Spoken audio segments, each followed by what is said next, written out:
Assalamualaikum warahmatullahi wabarakatuh. Izin memperkenalkan diri, nama saya Rizky Setiawan dengan NIM 122370163. Saya dari kelompok 2 kelas RC mata kuliah valuasi tambang.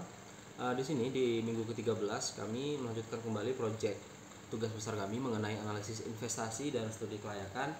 Studi kasus yang kami ambil di perusahaan Nipindo Berkat Alam Komoditas Batuan Andesit. Dan pada minggu ke-13 ini kelompok kami melanjutkan mengenai laporan keuangan, di mana laporan keuangan ini membahas laba rugi, arus kas, dan juga neraca. Nah, yang pertama kita bahas mengenai laba rugi dulu. Laporan laba rugi ini adalah dokumen keuangan yang menunjukkan kinerja keuangan suatu perusahaan selama periode akuntansi tertentu. Laporan kinerja ini menunjukkan bagaimana perusahaan mengelola pengeluaran dan menghasilkan pendapatan dari aktivitas operasional dan non-operasi. Nah, laporan ini menunjukkan laba atau rugi dan mencakup elemen seperti pendapatan, harga pokok penjualan, dan biaya operasional. Untuk rincian laba rugi yang kelompok kami bahas itu membahas mengenai produksinya, kemudian harga jualnya, gross revenue, royalti sebesar 5%, kemudian ada net revenue, kemudian nilai sisa, depresiasi, amortisasi, depresi, dan juga biaya produksi, dan ada net income before tax, dan tax itu sebesar 25%, dan ada net income after tax. Nah, untuk di tahun pertama itu kami belum mendapatkan penghasilan atau belum ada laba rugi yang diperhitungkan. Dan untuk tahun ke-1 itu produksinya sebesar 226.848,80 meter kubik dengan harga jualnya 185.000, dan gross revenue-nya itu sebesar 41.911.524.000 rupiah.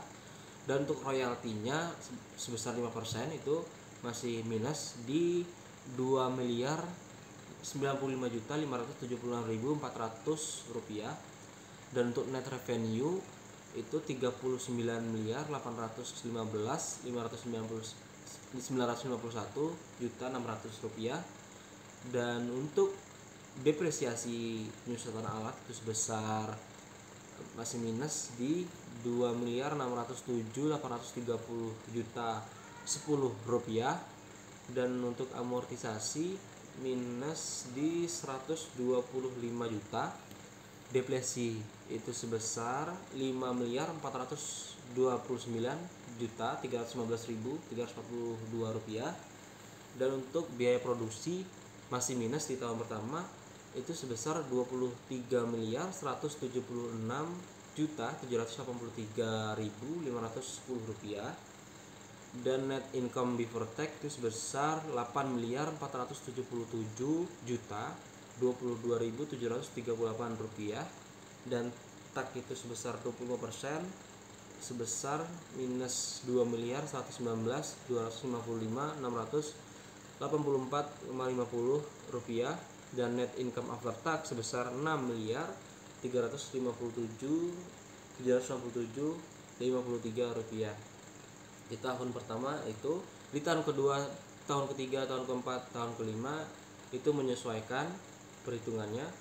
Dan untuk arus kas sendiri, salah satu tujuan utama dari laporan arus kas itu adalah untuk memberikan gambaran tentang pendanaan aktivitas operasional dan investasi yang didasarkan pada arus kas selama periode akuntansi tertentu. Selain itu juga laporan ini membantu menilai kemampuan perusahaan dalam menghasilkan dan mengelola arus kasnya. Dan untuk arus kas sendiri membahas seperti laba rugi juga, tapi di sini lebih dijelaskan arus kasnya. Yang pertama itu ada produksi, di mana menampilkan produksinya dalam bentuk meter kubik dan harga jual, kemudian gross revenue, royalti sebesar 5%, net revenue, nilai sisa, depresiasi, kemudian amortisasi, depresi, biaya produksi, net income before tax sebesar 20%, dan net income after tax. Dan juga ada depresiasi, amortisasi, depresi, dan juga modal kerja. Dan juga ada modal tetap meliputi alat, penyelidikan umum, konstruksi, eksplorasi, akuisisi, AMDAL, studi kelayakan dan operasi produksi, biaya perizinan, pembuatan jalan tambang, reklamasi, dan pasca tambang, dan juga pengembalian modal kerja. Dan terakhir itu menampilkan aliran kasnya. Nah, setelah itu neraca. Nah, neraca biasanya menunjukkan total aset dan kewajiban di sisi aktivitas dan pasifa. Adalah laporan keuangan yang digunakan untuk mengetahui kondisi keuangan perusahaan. Nah, untuk neraca sendiri mencakup tahun, aset lancar, aset tetap, total aset, uang lancar, utang jangka panjang, modal, dan total liabilitas dan modal. Mungkin untuk minggu ke-13 yang dapat kelompok kami buat, kurang lebihnya saya mohon maaf dan saya akhiri. Wassalamualaikum warahmatullahi wabarakatuh.